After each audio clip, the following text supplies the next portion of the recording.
Okay. Good luck, Mary. All right. Well, welcome everyone.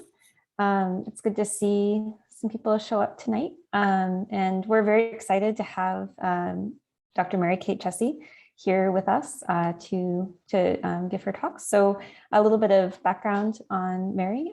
She was a Post-Doctoral Associate at University of Maryland, College Park from 2018 to 2020 with the Living Physics Portal project. Her appointment was split between research and community building among physics faculty, teaching intro physics for the life sciences. And they're the target users of the Living Physics Portal digital library of curricular materials. As a postdoc, Dr. Chessey also taught a 150 student IPLS course. And so she drew on both PER and teaching experience when meeting with faculty to support their adaptations of their physics classes toward their life sciences students. Mary Kate enjoys playing the bassoon and drawing cartoons for friends. All right, so I guess Mary, you can take it away. Hi, thank you. Okay, I'm gonna share my screen. Here we go. And okay, I believe we're good to go. So thank you for the introduction and welcome again, everybody. I will, since the title and background have to do with this Living Physics Portal, which is not necessarily widely known, and IPLS, which is Intro Physics for Life Sciences, I thought I would start with a little chat and background about that so we can maybe get on the same page. So the Living Physics Portal project that I was hired as a postdoc on is about creating this online curricular library and community. And so it is a website that you can go to. And that QR code, if you scan that, you should be able to get there. It's also livingphysicsportal.org.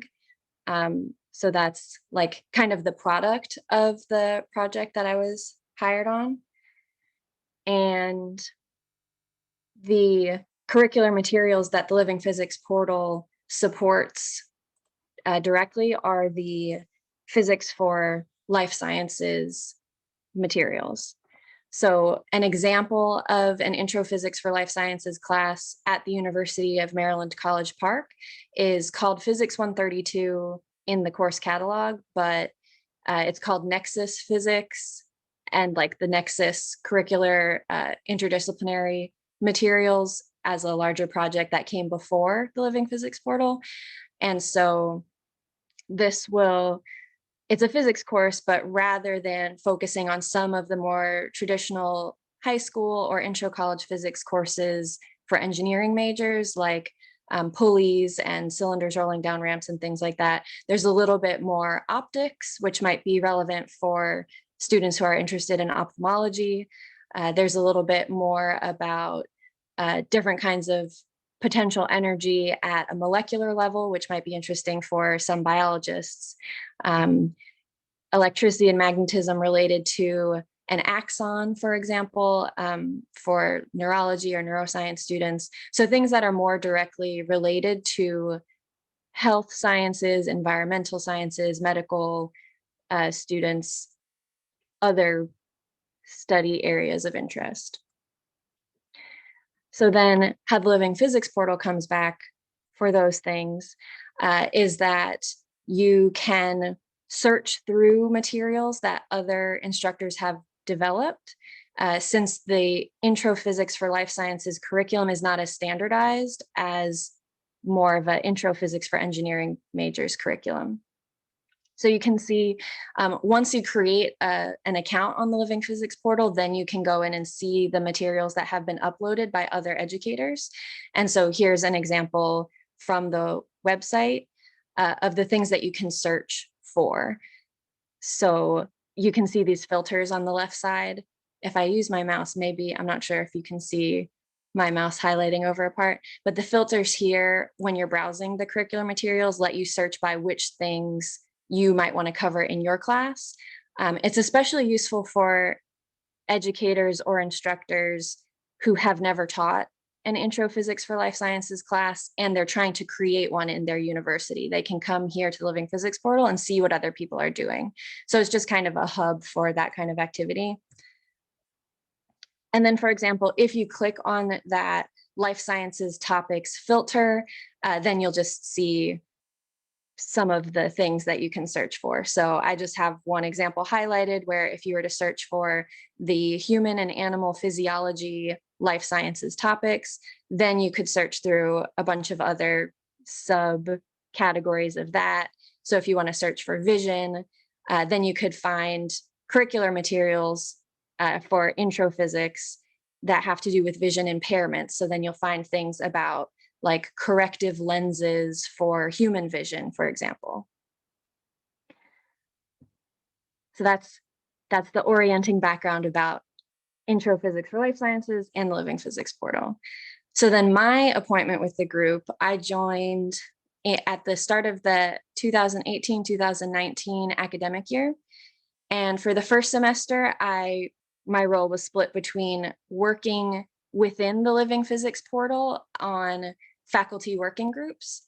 So it was mostly physics faculty, but they would sign up for a group, would come together and would meet each week or each 2 weeks for like 3-ish months and just focus on some topic of interest to those like maybe 3 to 6 physics faculty. And so I would spend time facilitating working groups like that, maybe have 2 or 3 running during the semester.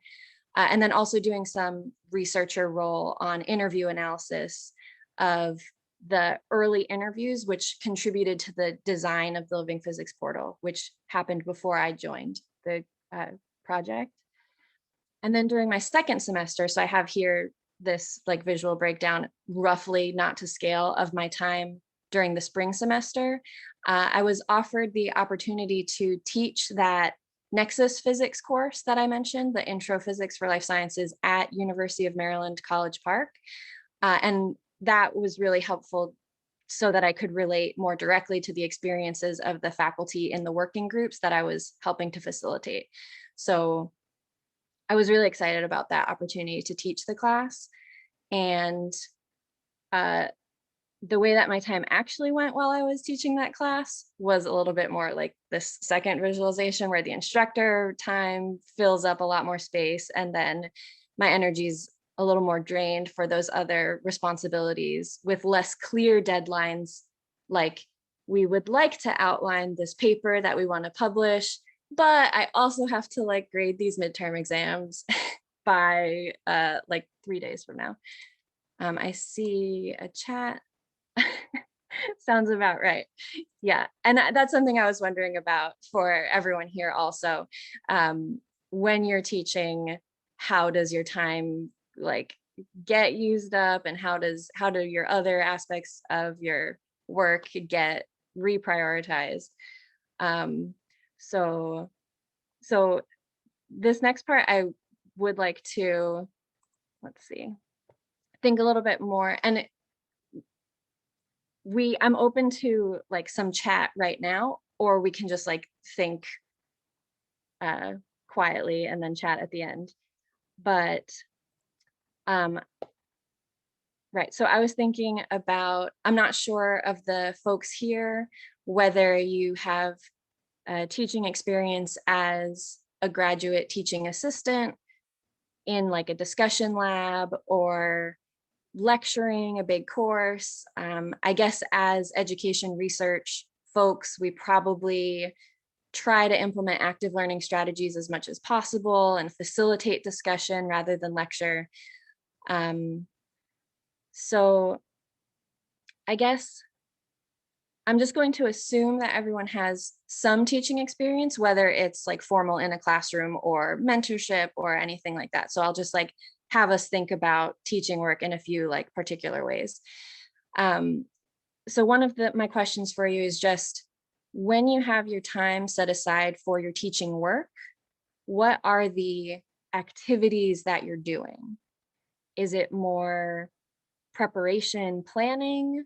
Is it more studying the stuff that you don't feel real confident about leading a discussion around? Is it grading? Is it providing feedback?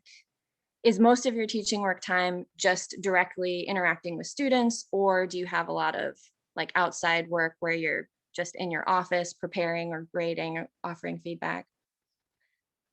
When you think about your teaching work, is it mostly collaborative? Like, are you teaching in a group with other teaching assistants or other mentors? Is it mostly independent, like you're really building lectures or building demonstrations from whatever materials you have available? When you're looking for teaching materials, where do you get them from? Is it mostly colleagues? Is it mostly online, like websites, like Hyperphysics? Or is it like textbooks? When you think about your teaching relative to your other work that your department asks you to do, so if you're a graduate student, I think about your own coursework or your own research compared to like teaching assistant work. What ways does your department value your teaching work? And do you feel like you get an impression about its relative value compared to research? So that question is like a more of like a specific one that maybe you've heard or experienced, as I have when I was a teaching assistant, that we were really encouraged to focus on getting good grades in our own classes and research productivity, and that teaching was more like get it done, but the research was more like focus your attention and energy here. And maybe that's not your experience. I would love if that's not your experience. And then the last thing I'd like you to think about is the people who you're teaching or mentoring. Things in your interactions, do you rely more on them for compared to they rely more on you for? Like, for example, if I'm facilitating a discussion and students are trying to take a derivative that will help them with some potential, then I can do those steps in my head. I can answer questions about like the process of taking a derivative. But if I have a student who needs to miss class or come late, I rely on the student to like be the judge of what's appropriate for their circumstance, to communicate with me so I know what to expect. And in the context of an interdisciplinary intro physics course, I also rely on the students for like biological knowledge. There's sometimes we're talking about what a protein does, and I'm not even sure how to pronounce a word that is related to this topic. So I rely on my students to tell me about that, tell me how it relates to this other thing, like in the physics arena that I know about. Is there any, like, if I just pause for a second right now, is there anything, like, does anybody have a different kind of a teaching work experience than the ones that I've described a little bit in the second half? Or like, maybe if you just like, let me know, like, are you a teaching assistant? Have you lectured?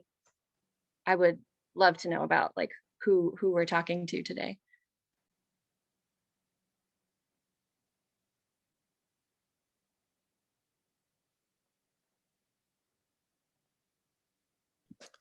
Should we type that in the chat, or would you prefer for people to speak out? Whatever you're comfortable with. If you would want to speak out, please do so. If you prefer to just put it in the chat, then I'll just take a look at that.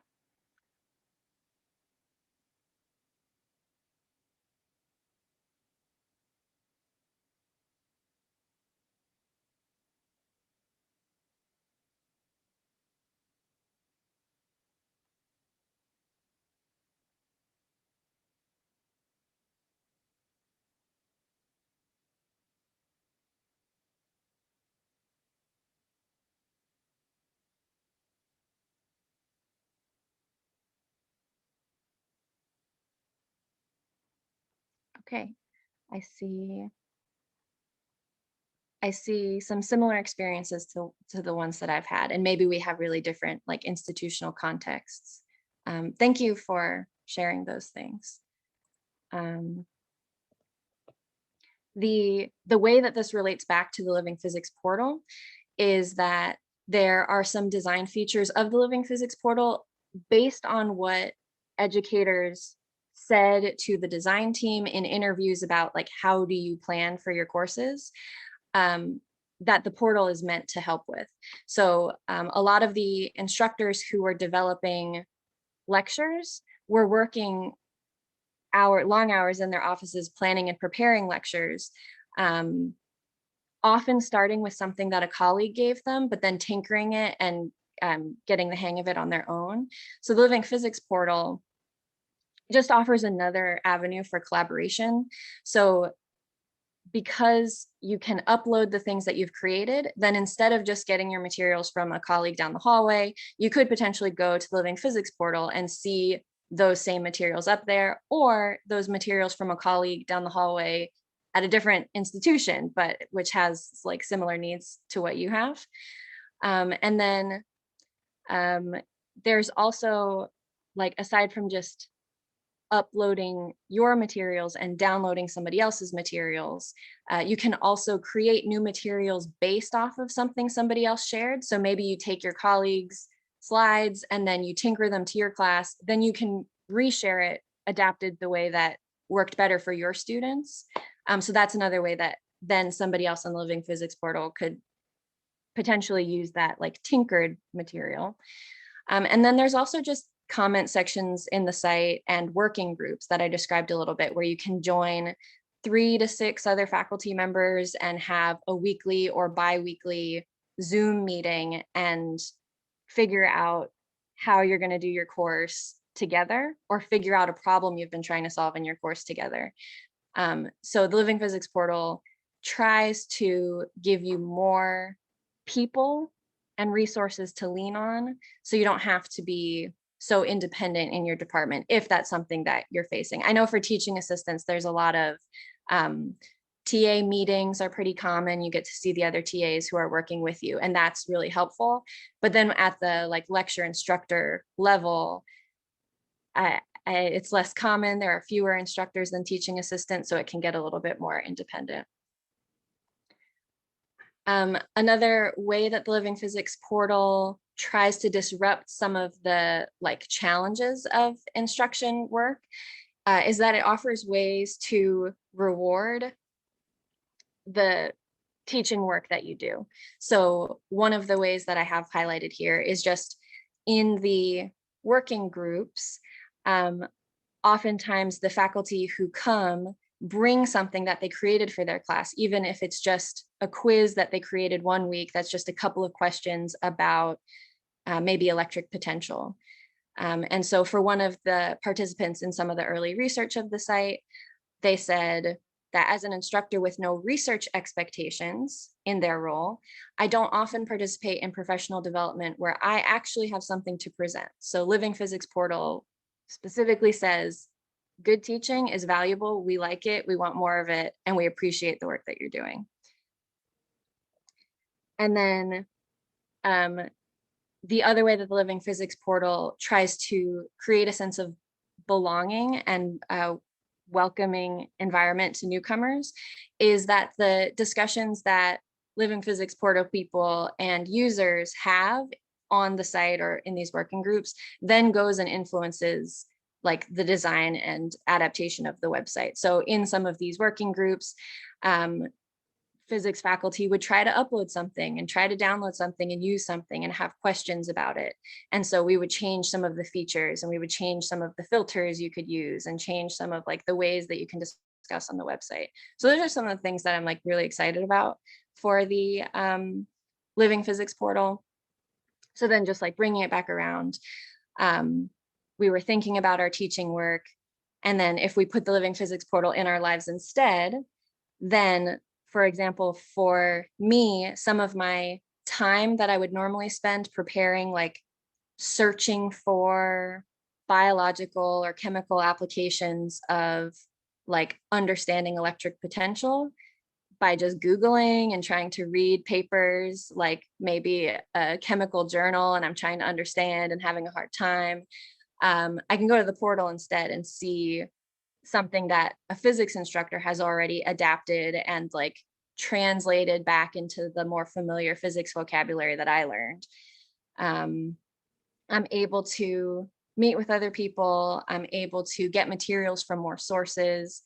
And I'm able to talk to people who similarly prioritize teaching excellence. And so it feels good. So it works differently for different people. But these are just some of the things that in my role, working in those faculty working groups and trying to do a little bit of research on the interviews, these were some of the things that stood out to me about the Living Physics portal. And this right now, it's just sounding like a huge advertisement for the Living Physics portal. But what I'm actually excited about is just the research that went into it, the iterative design process of meet with faculty, see what they need, make something, show it to faculty, see if they like it, fix it. But then here, the design, like the thing that I'm most excited about with the Living Physics portal, which I didn't put any words on the slide because I just want to say them, is it could disrupt the textbook industry if instructors are able to write up their descriptions that students would read, which would help them work through some examples, and then share them easily and publicly with like copyright concerns in mind. That's something else the Living Physics portal tries to help faculty work with. Then this is a great curricular library, which is free to use, and that you can download materials and share with students the things that they can read, keep answer keys a little bit more private, so then other instructors can also use it and students can think about the questions before looking at the like intended answers. So this is just an example of one of the materials that you could download on the Living Physics portal, something about ultrasound imaging. And I haven't worked with this material much, but I just looked it up today and saw that they had some written materials for you to download to share with your students. And so I see it as potentially benefiting students who could save money on textbooks, benefiting instructors who don't need to update their syllabus every time a new edition comes out. And I would love to not require students to buy textbooks. And if you're an instructor with decisions, like the power to make decisions about whether your students need textbooks, I know it's a difficult thing to decide. And since I'm relatively inexperienced, I've only lectured 2 classes and otherwise been a teaching assistant. I have been able to avoid asking students to buy a textbook partially, but then there's still like university lab fees and like a lab manual that students still need to buy. So I really am thinking about what's affordable to students, and I'm excited about the Living Physics portal's maybe ability to like sidestep some of the textbook needs in some classes and like more so over time. But the NSF grant, which got funded for the Living Physics portal, didn't say we're here to end the textbook industry. I think it might not get funded if they said the goal is to end the textbook industry. So it makes me think deeply about what is the stated goal of the project. There are always multiple goals going on. Which are the ones that are going to get funding and support, and which are the ones that you're most passionate about? So this is something that I do want to ask about, but we can discuss it at the end of the meeting, or you can send me a message. But I'm genuinely curious about the funded projects that you've seen that have progressive goals that you're passionate about, like save students money on textbooks, and what are the ways that they've been supported. I just feel that I often see that there's not as much support for the projects that aim to change more. And maybe you disagree with that observation. It's something that I just really want to chat about. So if you want to chat about that with me, that's what I'm here for. But the other strategy that I'm seeing is the second bullet point. Write the grant in the way that's the most likely to get funded, and then within reason and honestly stretch towards the progressive goals that you're more excited about, since it's going to change over time in any case. The second bullet point is what I tried so far since I joined the project as a postdoc. But since the project was already in motion, I was working with data based on interview questions, which were not the exact ones that I would have asked, which is like, even after your first interview, you're going to want to change the questions a little bit for your second interview, but you have to try your best to do good science. So here's a scenario I'd like you to think about. This is a position that I put myself in. So what would you do? I'll read this out. You're evaluating research posters at to help choose prize winners at a university-wide research symposium. So you're a judge. You come to a poster that has results on it that state that faculty research participants, they're the ones who were interviewed, didn't prioritize student input in course planning. You find that the interview protocol never probed explicitly or directly about student input. The researcher inferred that student input wasn't prioritized due to the lack of discussion about student input during the interviews, which were about course planning directly. So if you see this kind of result presented on a poster, what impression do you get about that? You can chat if you want to, you can speak up if you want to, you can just think for a second. I'll pause for thought for a brief moment.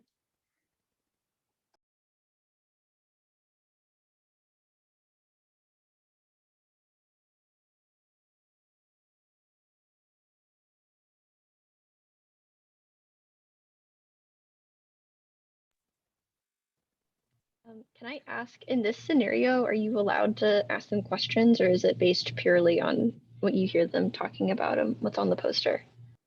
In this scenario, you're able to have a chat with the person presenting the poster. And in this scenario, I was the person presenting the poster, and I spoke to a judge who came and chatted with me about this result, and she wasn't impressed, and I agreed. But it was my first attempt at trying to, let's see, it was my first attempt at trying to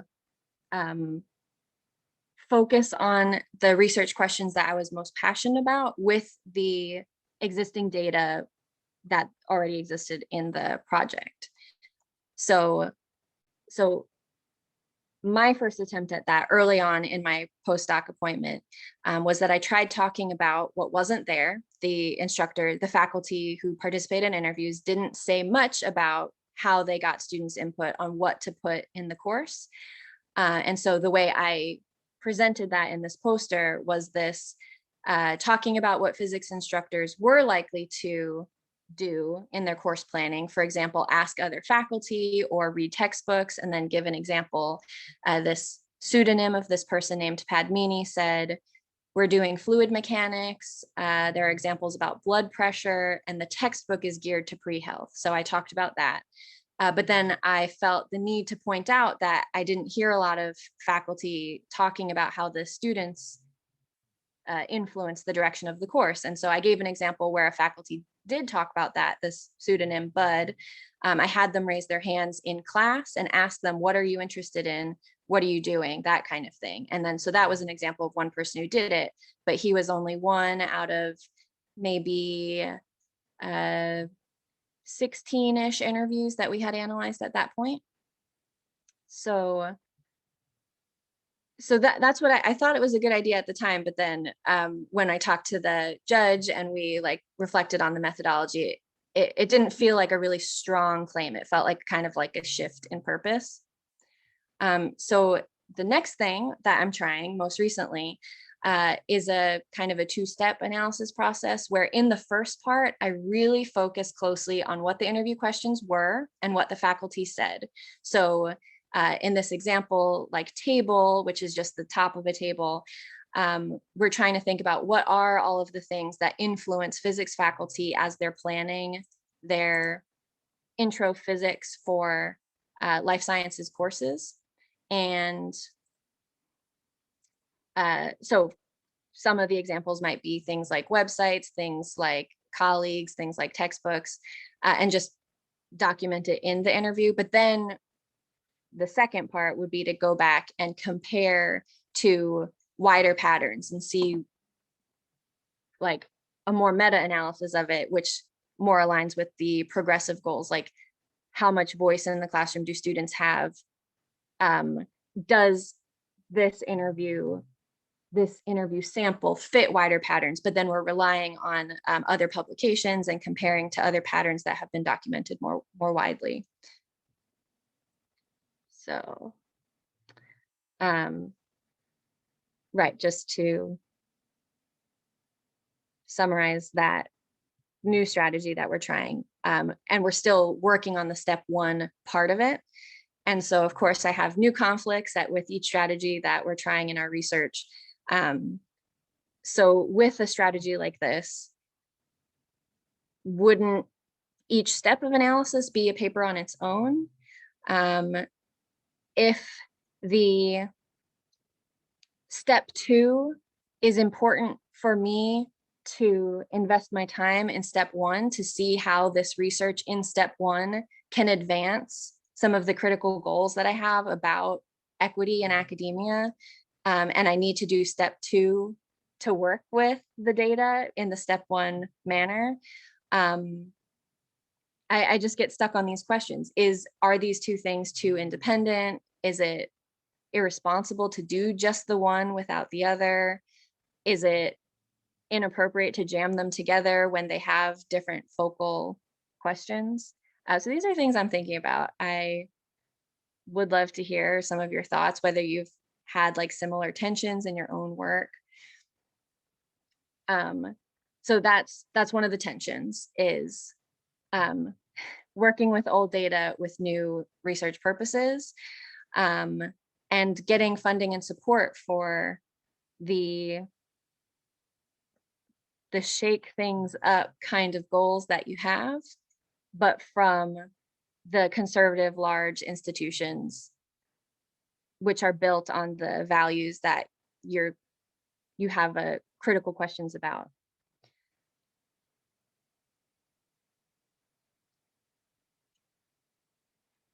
And as a postdoc, I was only there for a couple of years.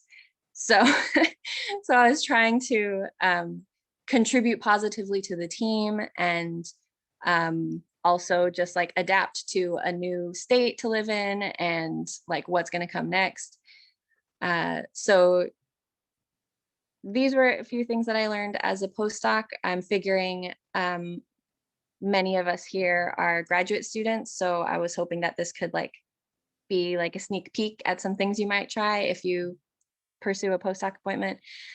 I had always heard that postdocs are siloed in their research groups, and I really felt that it was true. I didn't really know like who the faculty were or like what's going on as much as I did as a graduate student. I found that I was able to get grounded in my new position by like looking around for stuff people were asking for help with. So one of those things was at this University of Maryland College Park, there was a postdoc office and there was a postdoc research symposium. And so they were looking for volunteers to help just like plan and organize it. And I did, and I made friends and I felt like I got to know the university better.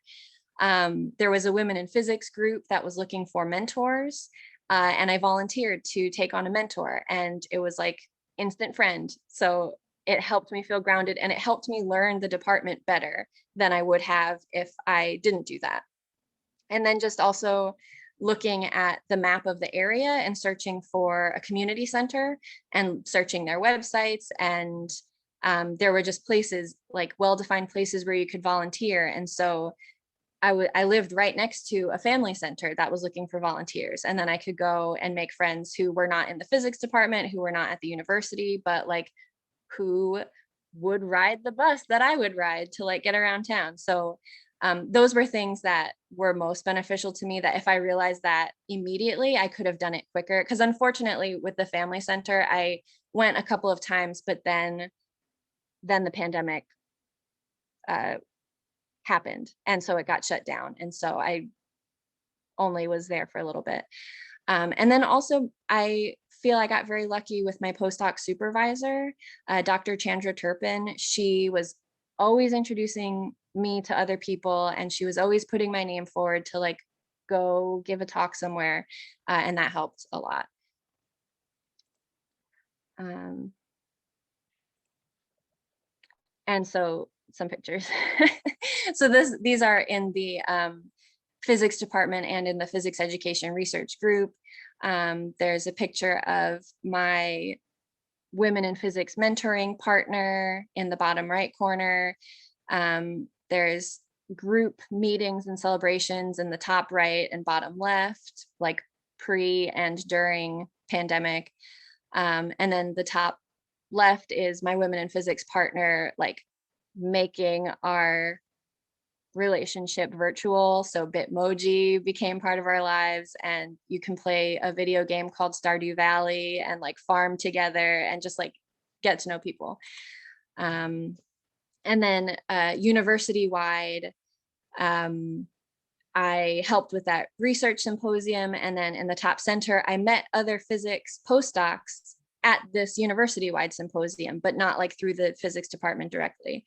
And I joined a concert band and made a friend who is like into physics and music. And we like collaborated on some curriculum, which we uploaded to the Living Physics portal. Like, it was just like, I didn't expect joining band would then like go back into the Living Physics portal, but it did. So that was something I should have started sooner.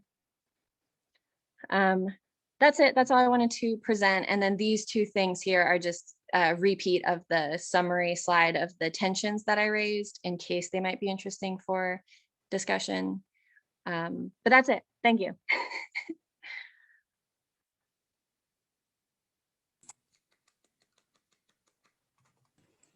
Great job. Thank you. Thanks, Mary.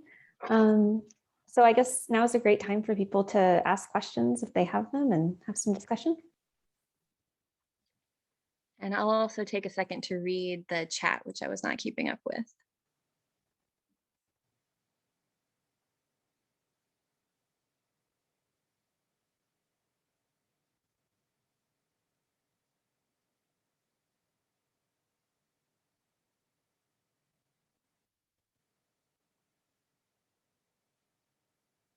And so I'm seeing some of Drew and Lakeisha's conversation. I agree that qualitative research questions can change, and unjustified claims is the pitfall that I fell into on that first attempt with the shifting research direction, that the interview didn't really sufficiently probe about student input for me to be able to talk about it not being there. And then I bet others who have done qualitative work have seen the ways that the words that the interviewers use show up in what the interviewees say. And so that's something we also looked about, that the interviewers, when asking about what do you do to plan your course, sometimes there would be a probe about what textbooks do you use, but there wouldn't as often be a probe about like, how did you ask your students about what they need to learn in this interdisciplinary class?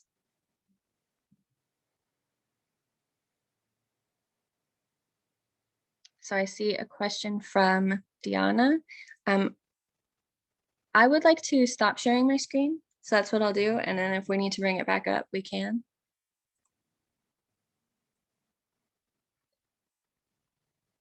And I'm also open to comments or answers from other people, not just myself. So like, for example, Drew or Lakeisha's who put some things in the chat. How would you summarize those differently from how I did?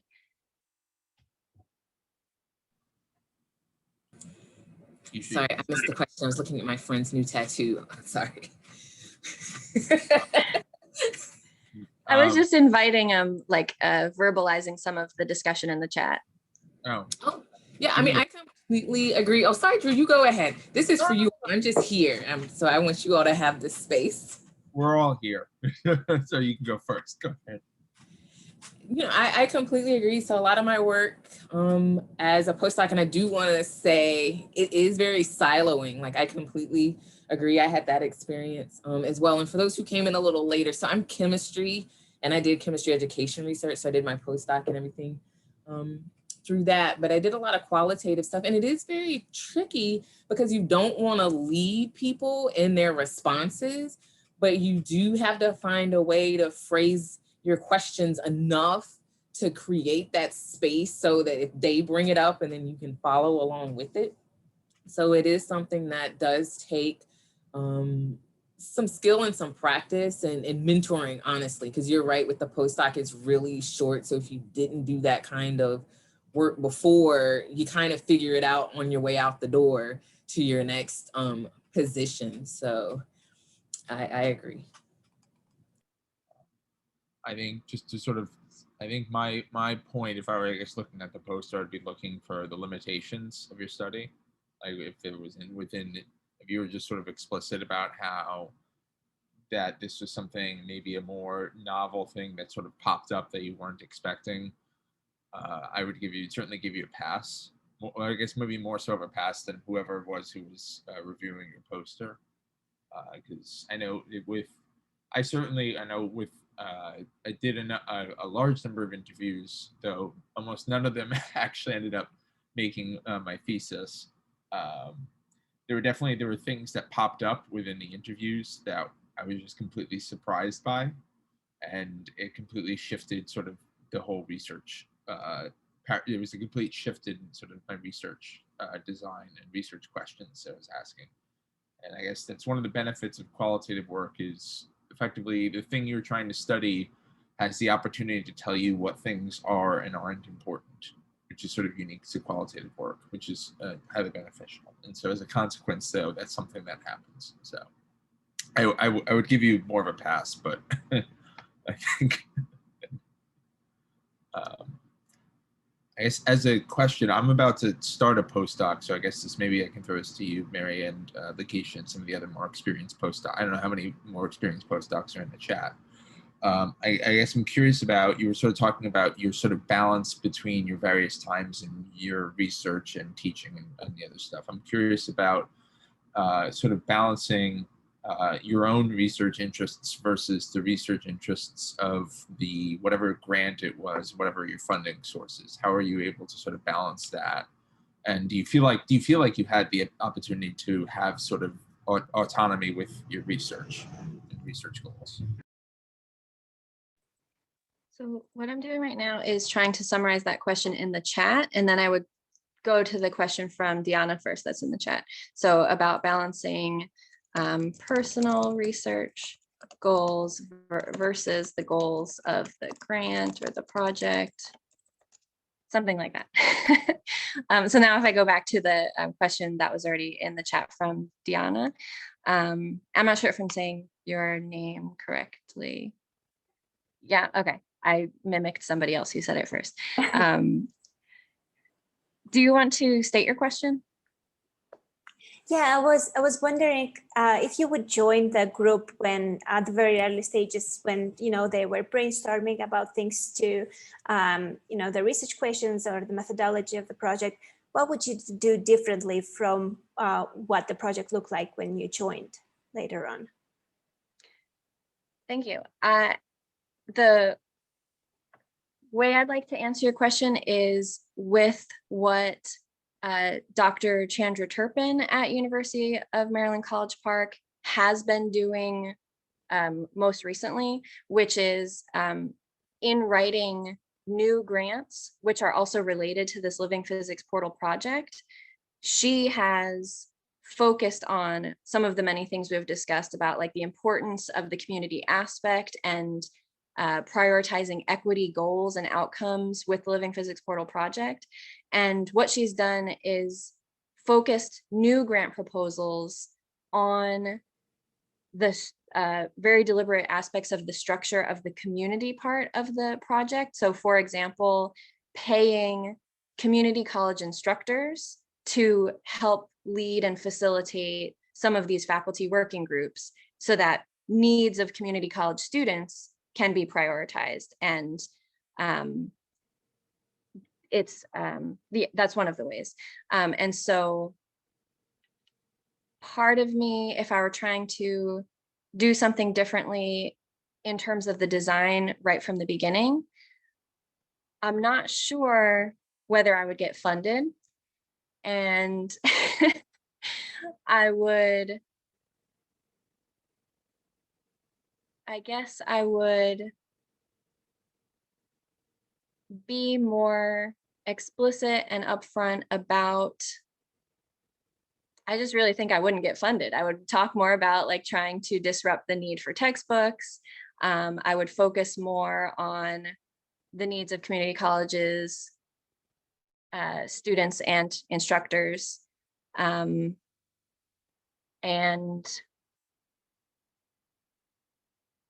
I guess the other strange thing about this project is that it's part research, part development of this curricular library. And so I might focus more on the practical outcomes of the actual website and library itself, and like the service that's provided by working with instructors on their curriculum development. So the research component for me might be more along the lines of project evaluation, rather than like what new knowledge do we have about physics faculty thinking about intro physics for life sciences. So I might do a little bit like I'm most excited and passionate about project evaluation. So that might be for me. And I also open that question to anybody else who has a different answer than I have.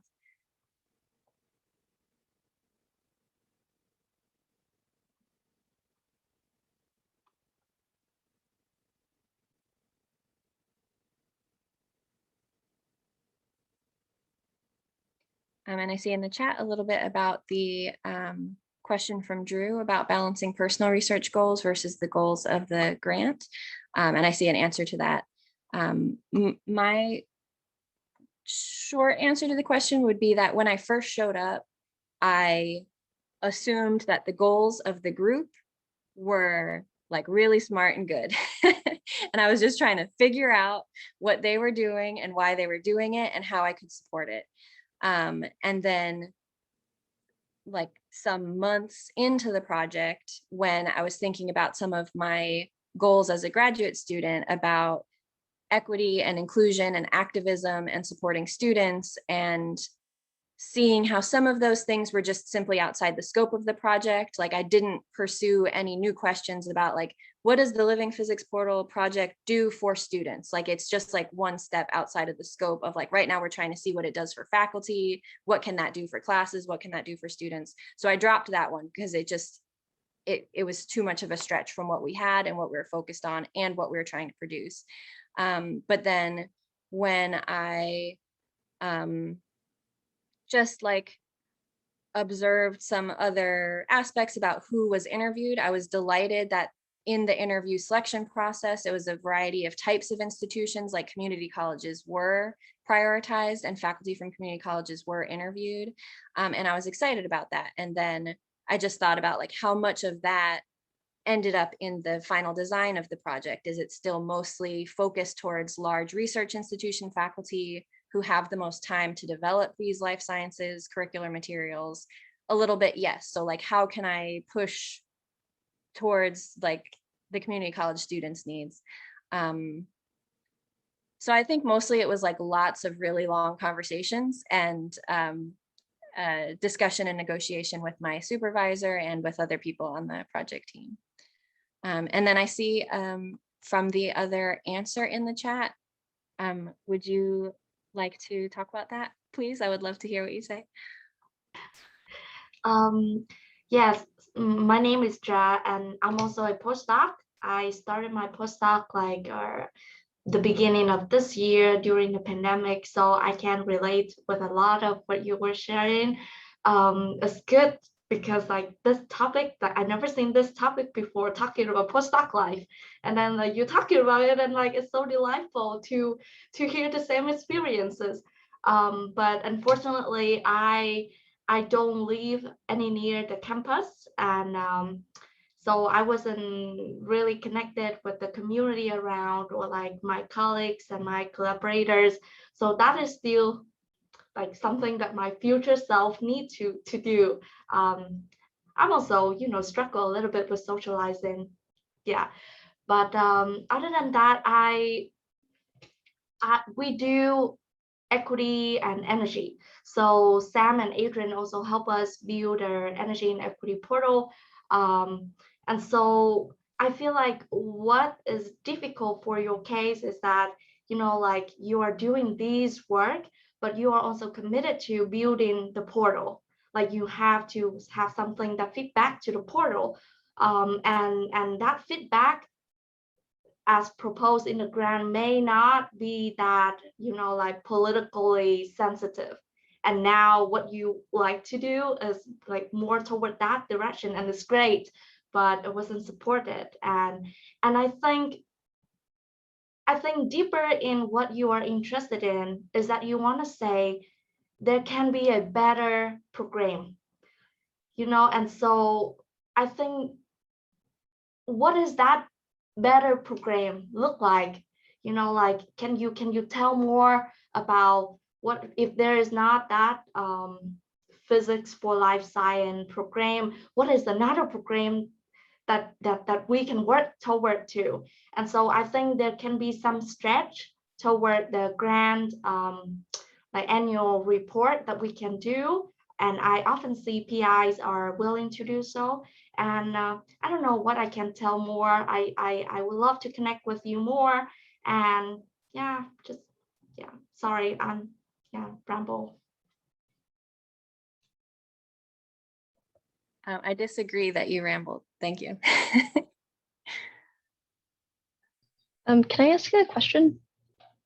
I feel like I've been working on this balance myself between trying to join a project for an organization or some larger thing than myself that is already doing work that I want to do regarding, you know, more progressive things for the physics community. But at the same time, other existing and like very foundational projects. I don't know, I think I put the Living Physics portal in that because it's so interconnected between universities and societies and stuff, that like maybe didn't necessarily start with more progressive intentions. I mean, for physics, yes, but like for societal implications and stuff. So obviously it's a very like individualized answer and kind of, you know, what other opportunities are available at the time. But I don't know, thankfully I'm not in a position that needs to be searching for a position at the moment. But you know, when you're at that stage, do you look for something that's, you know, on track to be where you want it to be, or do you start at a program you know, that could move in that direction with your help? And I feel like anyone can answer that. So yeah.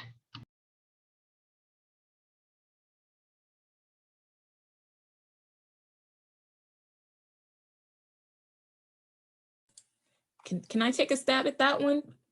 So this is interesting. Hi, Phoebe, by the way. She invited me, so this is why I'm here. Hi. So, I mean, as a faculty member coming out of like education research, disciplinary based education research, and this goes back to, you know, some of the tension questions that you had posed, Mary. I think you have to ask yourself, and I've been at my institution, I won't name it, but I mean, you know where Phoebe is, you know where I am, for going on 10 years. I'm in chemistry, she's in physics.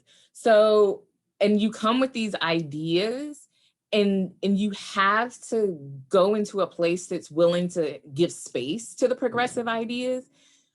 Science is very conservative in terms of the education, and I find it very ironic because, right, we're on the cutting edge, we're frontier with our science research, but somehow with education, it's like, oh no, let's keep doing the same thing.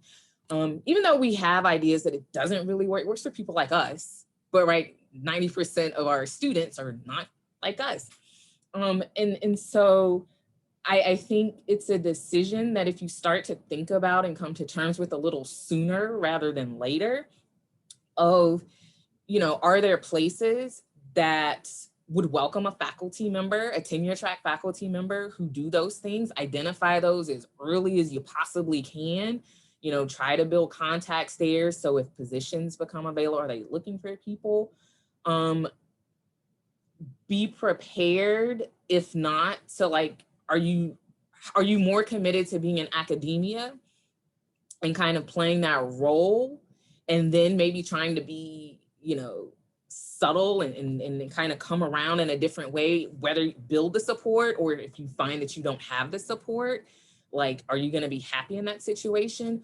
Or do you go maybe still within academia, but like student services side, or into like a nonprofit type of situation, a policy kind of position where you can have those progressive things and push that from a different place? Because what I kind of find, so, you know, some of the questions about, you know, what would you do differently, Dr. Chessey, and like if you came in and who gets funded with this, you know, because you mentioned Joe Reddish in chemistry education, we have, you know, people similar to that stature. They can propose something like this and it's much more likely to get funded.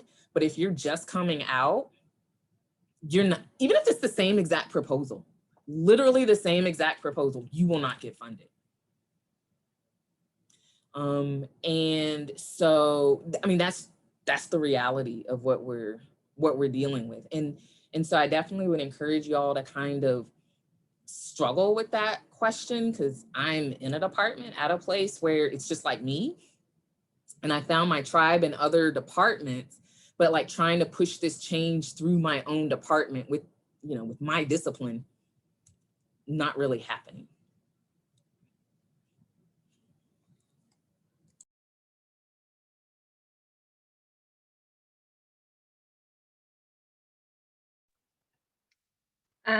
I think it's a really great question, and like the tension to struggle with, that's pretty big for me right now. My postdoc appointment at University of Maryland, College Park ended, and I am not currently employed.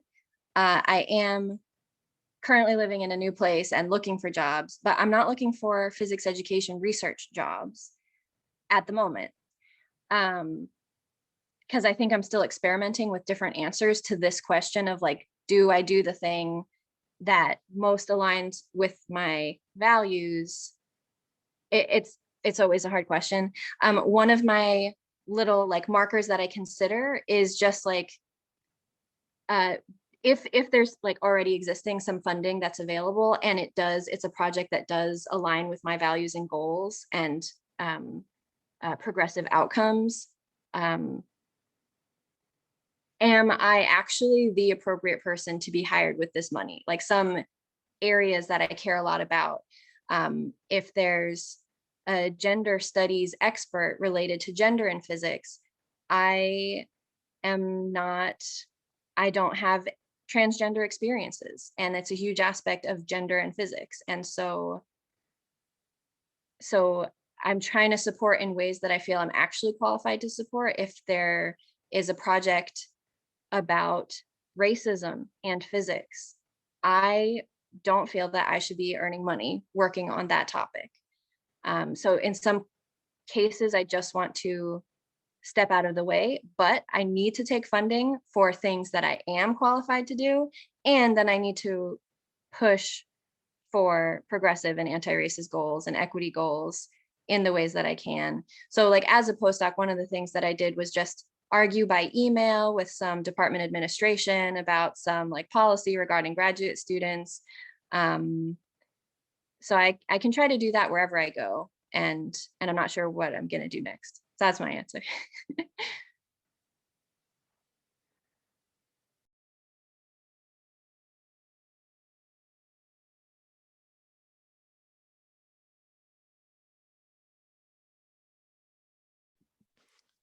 Can I vocalize a thought I just put in the chat? Yeah, I think I'm saying something very similar. I feel like I've benefited a lot from the PR community, and it's my turn to start giving back. And so for that reason, I was looking at maybe doing a postdoc, and it seemed to me that there are lots of people who would be who would do a fantastic job in the postdoc positions that I saw, including Drew going to Maine. He's going to do a fantastic job. But I have 10 years of experience teaching high school, so like instruction is kind of the thing that I love to do, and that's my spot. And I wanted to look for a place where I can be in a fairly conservative environment, like in a large department where there's not been a lot of progressive movements and PR hasn't really taken hold, so that I can like be one of the I can be one of the people that's dealing with the static friction rather than the kinetic friction. Thanks.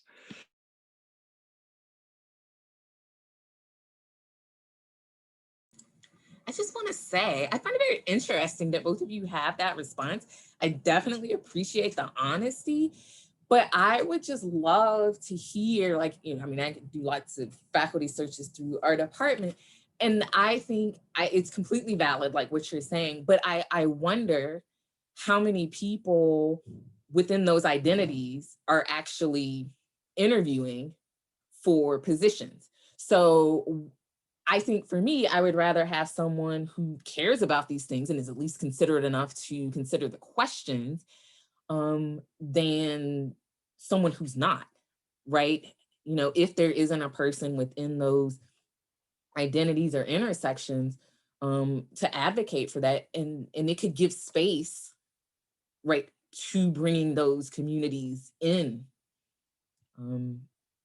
So that's just a consideration there. Yeah, I think that's a really good point and reminds me of the concept of like the work needs to be done, the load needs to be shared. Anti-racist work can't only fall on the people who are directly targeted by the negative racist outcomes. I agree with that too. And I don't know what I'm gonna do. I'll keep applying for jobs and see what happens.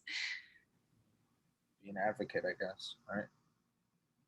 I gotta use that white privilege for something, right? Dude, at least if I've got it, might as well use it for something good. One of the things that has been sort of, I guess, I'm still relatively new, so thanks, Danny, for that. And still feel like I have a lot to learn, which is sort of why I took a postdoc. Part of why I took the postdoc position. One of the things that I actually tried applying for, but ended up not being able to get funding for, because I was basically, when I was in grad school, it was basically myself and my advisor. It was a two-person operation. We wanted to try to do an open source physics labs thing, I guess, we applied, I know, for a rapid grant as well as another, I think it was an APS grant, to try to do like an to do something. It seems like it's sort of similar to what you're doing with the Living Physics portal, but specifically for open source labs, in particular labs that students could do remotely, and then also potentially labs that students can do remotely with stuff that they have around their house. So the idea being that I really like the name. I can't believe it's called it Project Force. It was a free open resource of crowdsourced experiments. The idea being that sort of getting at sort of what you were sort of getting at, the idea that me as one like thinking about during the pandemic, everybody sort of had to transition to remote learning. And so it seemed like a lot of people were sort of doing that on their own. And it felt like, I guess, now that we're sort of on the other side of it, I guess maybe we can do a debriefing on sort of what people sort of did. But it seems like a lot of people sort of did stuff on their own rather than trying to do some sort of cross-pollination, university collaborations, and just like saying, rather than me reinventing 10 labs to do remotely, I do one and we get 9 other people to do one. And so, and then we sort of we crowdsource it and potentially, yeah. So I think that was just sort of interesting to me. I'm curious. I actually was looking at the portal. It looks like, I guess, right now in the beta, you have to, I should get to a point. You sign up with the beta. You have to register for it, I guess. Do you know if there are plans in the future for just being completely sort of open source? In the sense that, like, I say, if I were like a teacher, I didn't want to register for it. I just wanted to be like a lurker in a sense. Would I be able to sort of lurk and sort of get stuff without having to necessarily contribute? I can answer that question. And I also see it's 4 minutes past the hour that I was thinking that this would end. So I'm happy to answer the question, but I also want to like make it okay if somebody needs to leave or everybody needs to leave. But I can chill and talk about that. And if you need to leave, thank you so much for coming. I really appreciate this discussion. Thanks, everyone. Y'all have a good night. Thanks. Yeah, thank you. Sorry, I didn't mean to push over time. No need for sorry. I don't know. I appreciate is what I should say. I'm sorry. Thank you. Great. Okay, so I'm just gonna answer your question now. From what I understand, even after it's out of the beta testing phase, they still want the users of the portal to be verified educators, and like just like the way you register and get verified is just like give maybe an edu email address, maybe link to some like university website that has you like as a educator listed on there. And then it's just a small team of like moderators who goes and checks and makes sure. Only because some of the materials have answer keys that the portal is trying to keep a little bit on lockdown so that students don't just find the answer keys and then like subvert the whole like difficult learning process that was designed in the material. But there's a vetted library and a community library, and the vetted library within the Living Physics portal, it has been like, it's gone through an editorial review process. And so it can represent the portal, like people on the portal agree, like this is something that we all get behind, like this would be useful in a classroom. And so something like that is more likely to be viewable to somebody who doesn't have an account than the community library, which has no like editorial review process whatsoever. So I think that in the future, there may be some selected pieces of the portal which would be visible without any kind of an account, but it wouldn't include answer keys, and it probably wouldn't include things that haven't gone through the review process. Sure. I mean, I guess I don't want to take up the rest. I mean, you're right, 807, but I'm sure, I don't know, I guess, are you on the, I don't know if you want to stop recording this, Danny? I was going to ask, talk at some other later point, because I'd be certainly interested to continue talking with you about sort of the open source type of